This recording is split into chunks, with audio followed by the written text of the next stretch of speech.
inaugurando este tempo especial na nossa vida, tempo da Quaresma. Oportunidade feliz que nós temos de viver e intensificar a nossa conversão.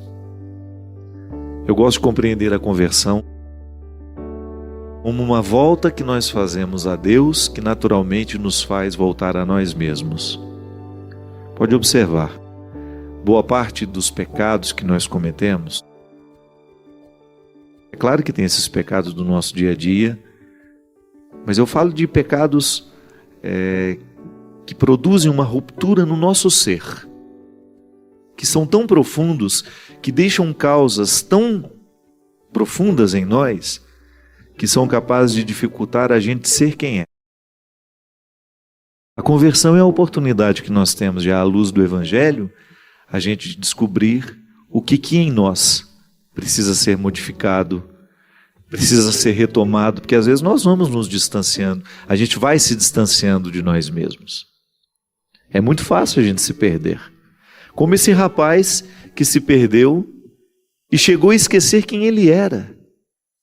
É interessante que no Evangelho do Filho Pródigo, nós temos neste rapaz um processo de esquecimento do ser. O pecado que ele cometeu foi tão profundo, o Evangelho não diz quanto tempo ele levou para gastar essa herança. O que a gente sabe é que, ao gastar o dinheiro que o pai havia lhe dado, ele gastou também a sua essência. Ele foi perdendo a noção de quem ele era.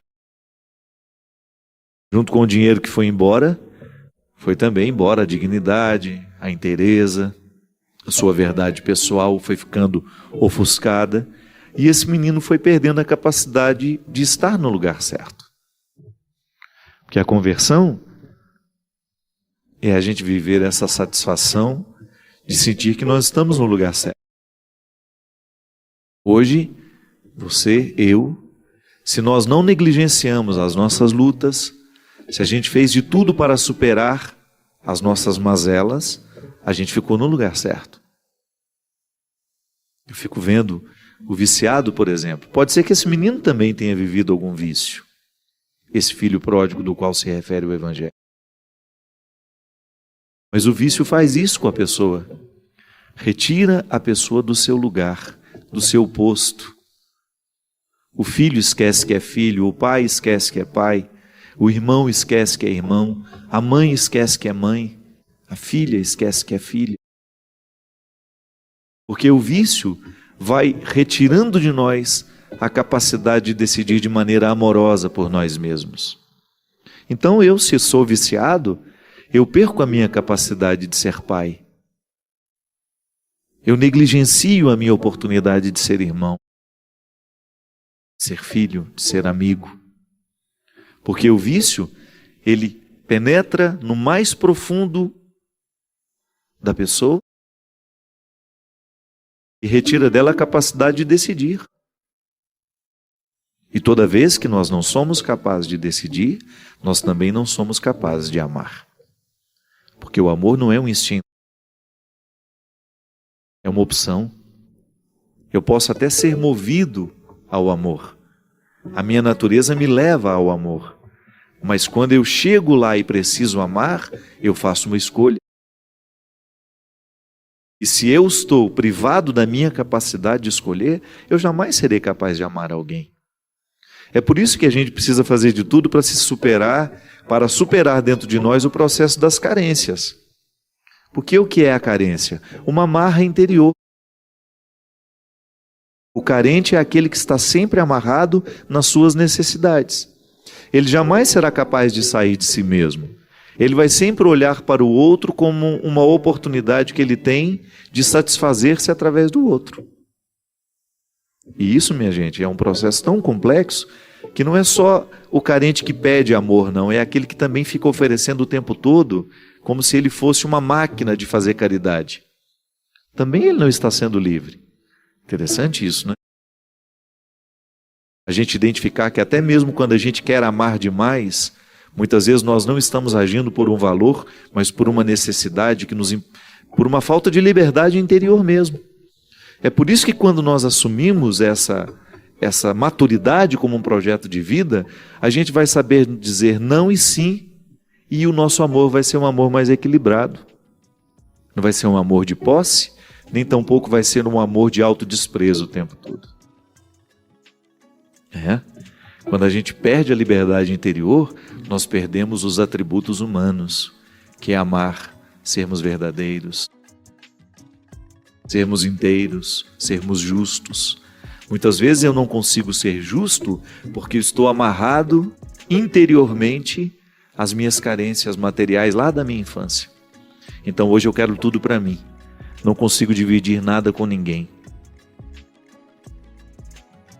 A conversão é a gente colocar tudo isso à mesa e a gente começar a identificar onde é que nós precisamos crescer.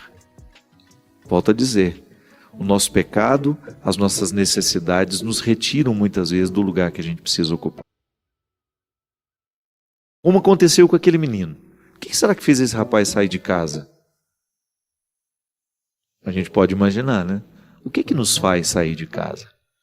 O que nos faz trocar as pessoas que nós amamos pelos desconhecidos? O que faz a gente ser ingrato? Muitas vezes com pai, com mãe, com pessoas que cuidam de nós. As nossas amarras interiores. A nossa falta de liberdade. Ah, padre, mas será que ele não queria só uma aventura? Mas se ele queria só uma aventura, por que pedir a herança? Ele poderia muito bem, pai, vou dar uma volta, conhecer o mundo e volto. Pedir a herança naquela época era como se você decretasse a morte do seu pai. Pedir a herança no contexto evangélico significava isso. Porque quando é que a gente pega a herança do pai? Quando ele está morto. Então ali, aquele menino estava dizendo ao pai que ele não queria mais ser filho dele. Aí foi viver uma vida de erros, até que chegou a solidão, chegou a fome. E aquele fundo do poço, como a gente gosta de dizer, né? Há pessoas que usam a expressão fundo do poço para poder dizer que já não há mais recurso a ser buscado, estamos na pior de todas as misérias. Aquele menino acordou. E ele acordou para aquilo que ele podia ser, mas ainda não tinha chegado ao que de fato ele era. Porque a primeira possibilidade que ele trabalhou foi de voltar e ser um empregado de seu pai. Olha o que o pecado faz com a gente. O pecado faz a gente esquecer quem a gente é. Aquele menino não acordou para a filiação, ele acordou para a possibilidade apenas de ser escravo na casa de seu pai. Ser tratado como um de seus empregados. Porque ele sabia que o pai era um homem generoso. Tratava bem os seus funcionários. Porque naquele tempo também tinha escravidão. Tratava muito bem os seus funcionários e ele pensou, volto para a casa do meu pai, vou ser tratado como um dos empregados e vai ser muito melhor do que ficar aqui nessa miséria. E assim ele fez. Reconciliou-se, pôs o orgulho no bolso, porque a gente é orgulhoso, né? Depois de tentar uma vida e isso não dar certo, a gente ter coragem de ir lá, olhar nos olhos daqueles a quem a gente magoou, a quem a gente traiu, não deve ser fácil. Graças a Deus eu nunca precisei passar por essa situação.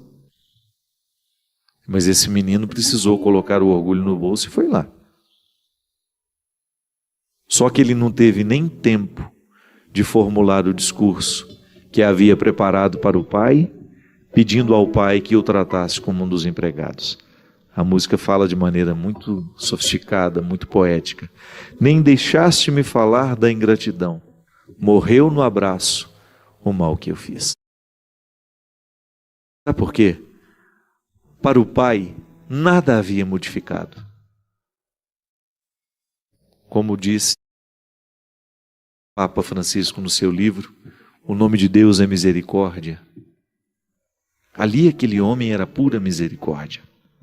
Que é justamente a misericórdia é um movimento de um coração que não se prende ao erro cometido do outro. A misericórdia é essa oportunidade que nós temos de acomodar a miséria do outro dentro de nós. Não para nos tornar mais miseráveis do que nós somos, não. É para curar essa miséria dentro de nós. A miséria do outro só pode ser curada através do amor que nós amamos. O outro deixa de se sentir miserável quando nós lavamos a miséria dele no amor que nós podemos oferecer.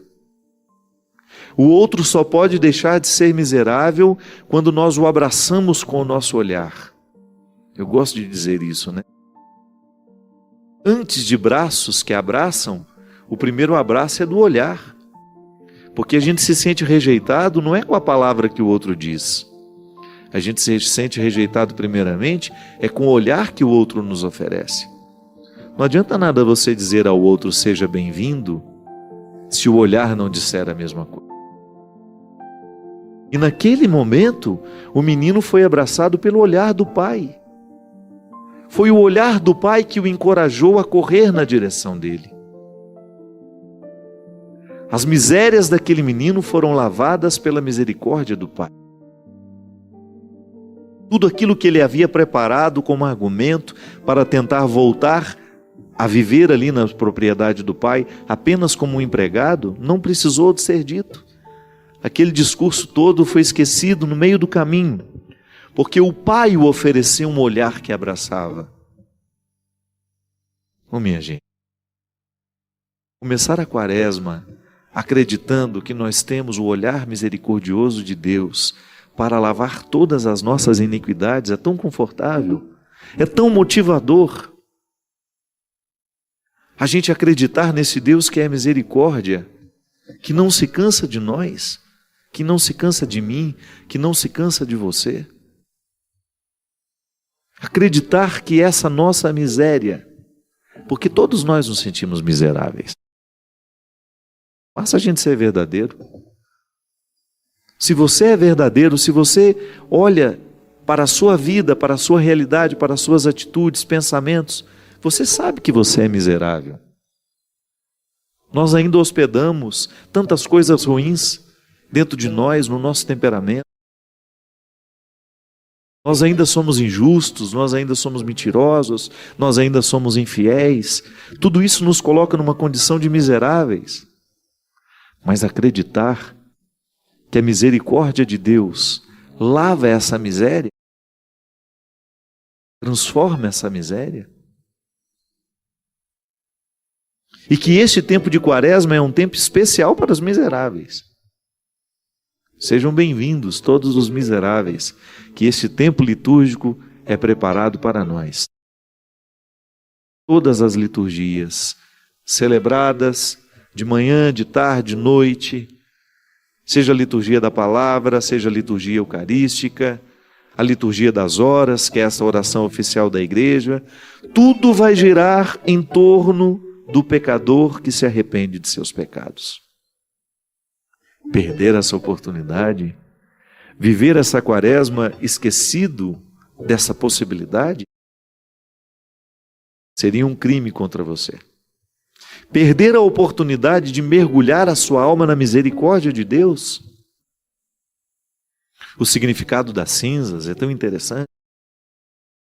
O padre passa uma cruz de cinzas sobre a nossa testa, sobre a nossa cabeça, para nos recordar que nós somos do pó, frutos do pó. Do pó viemos, ao pó voltaremos. E que essa breve passagem pela vida deve ser qualificada, vivida com muita humildade, com muita simplicidade, para que Deus tenha acesso ao nosso coração, para que Ele nos arranque da nossa indigência. Mas aí eu sei que eu e você também sofremos de orgulho. E às vezes nós ficamos cristalizados numa postura orgulhosa. Sabe qual é?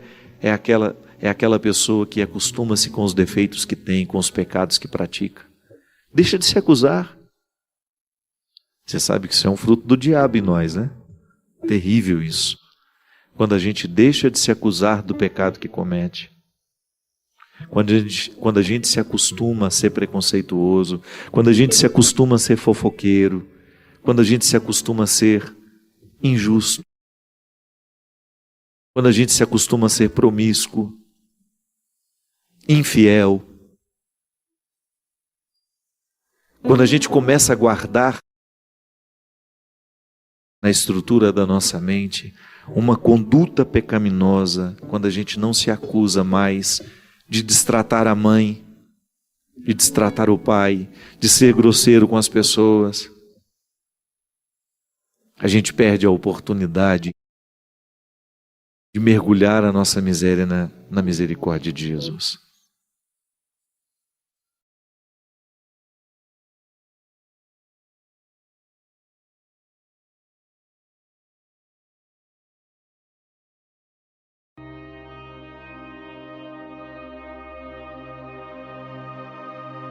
Minha gente, hoje nós temos um evangelho que ele pode ser compreendido de forma superficial, que é resumir a salvação que Jesus vem fazer em crer nele.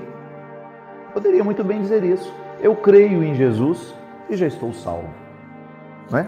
Já que a fé nos salva, já que a crença em Deus é uma garantia de salvação, e a gente poderia fazer aqui um discurso que não implicasse tanto, que não descesse tanto as escadarias do conceito de crença. E ficaríamos tranquilos, acreditando que crer em Deus é o suficiente. Mas aí a gente precisa entender que crer é um verbo dinâmico que exige de nós comprometimento. Porque eu posso muito bem resumir a fé em Deus em apenas ter uma formulação teológica cristã, teórica. Eu tenho uma teoria e eu me guio por essa teoria, e essa teoria é tudo aquilo que eu acredito ser importante, ser verdadeiro, e cada um encontra uma forma de crer em Deus.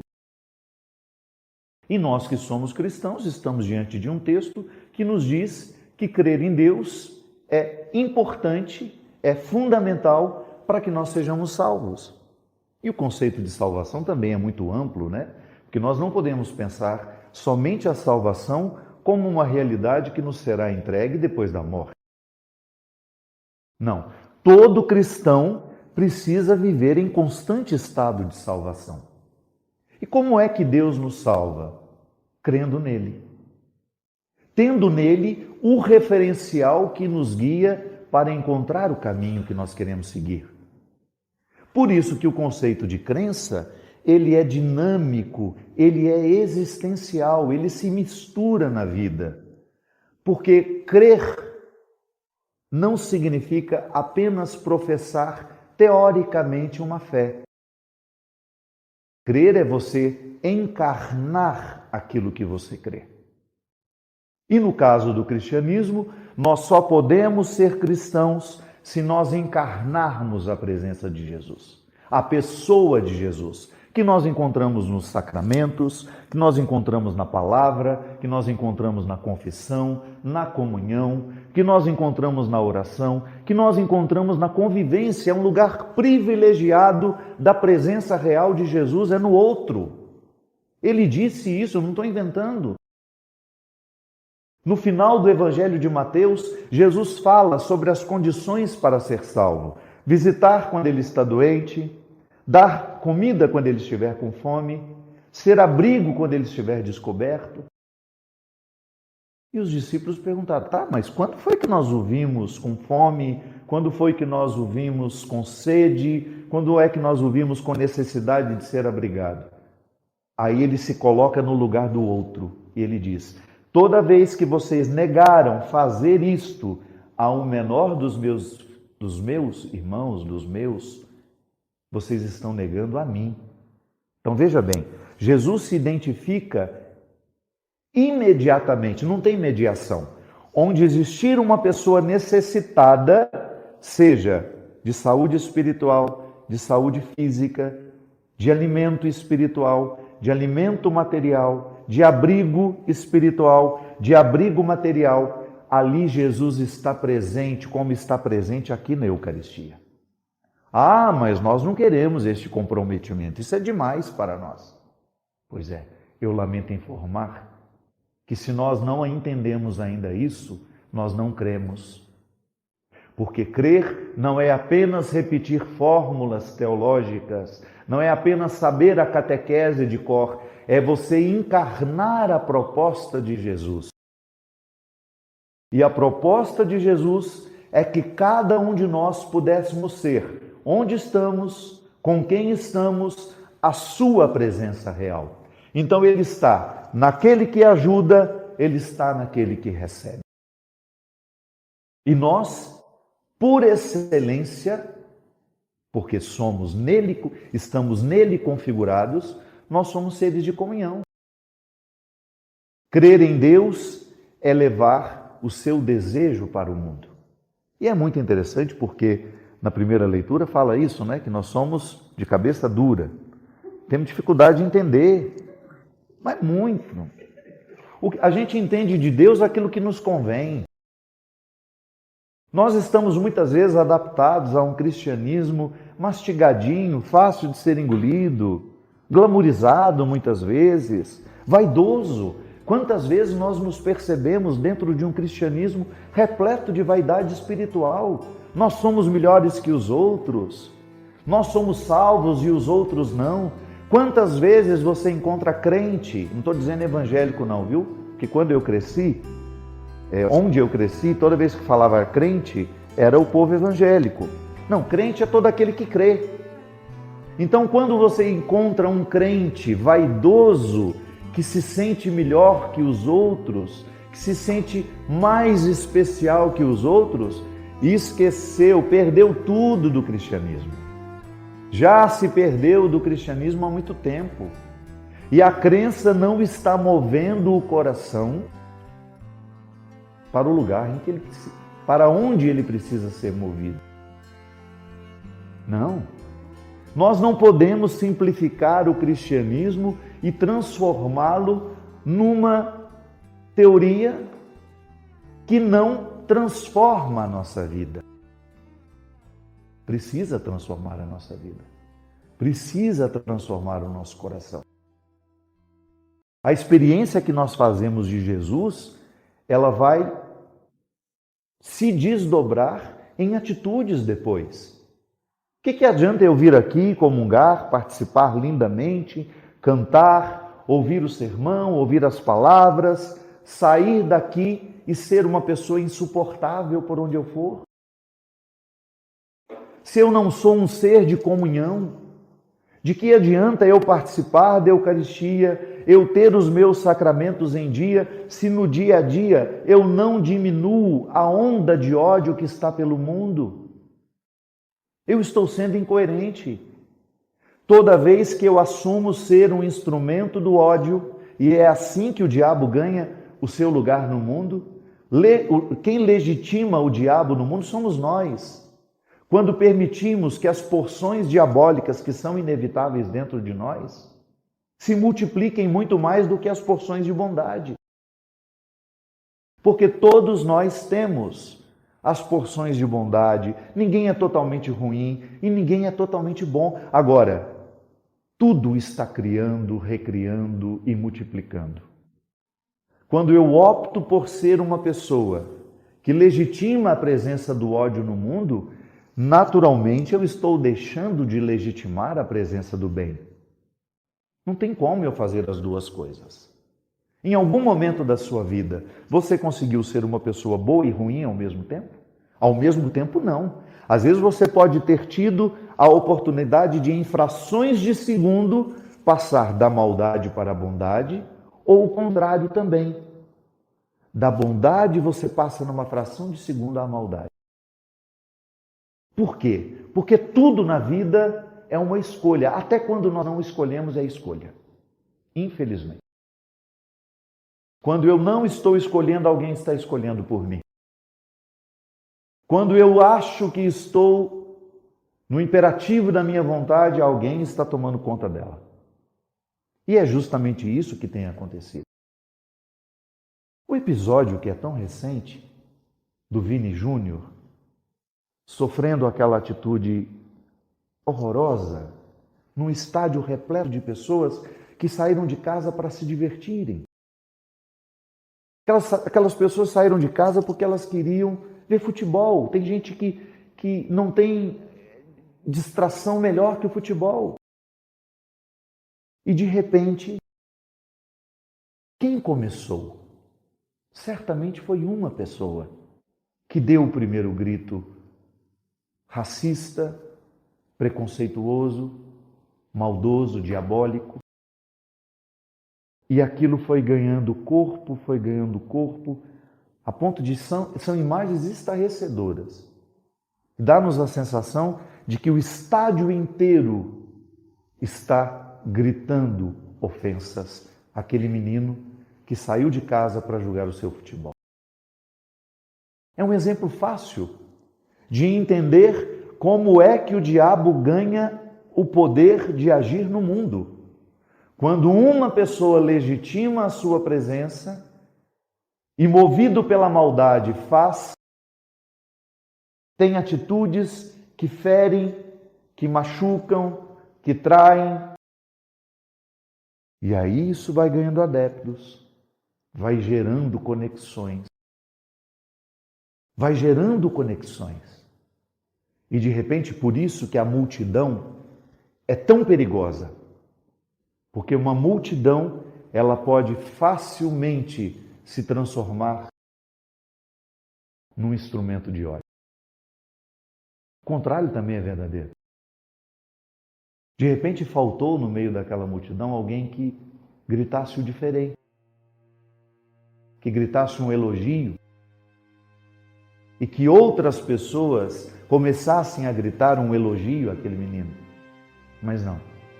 Infelizmente, naquele momento, o que prevaleceu, o que venceu, foi o ódio, foi o preconceito, foi o racismo. E nada nos empobrece mais como pessoas do que nós nos sentirmos superiores às outras. Inclusive religiosamente, que é justamente o que nos fala aqui. Por que eu estou dizendo isso? Porque muitas pessoas creem em Deus, não do mesmo jeito que nós, não com a mesma intensidade que nós, e às vezes já alcançaram resultados muito melhores do que nós.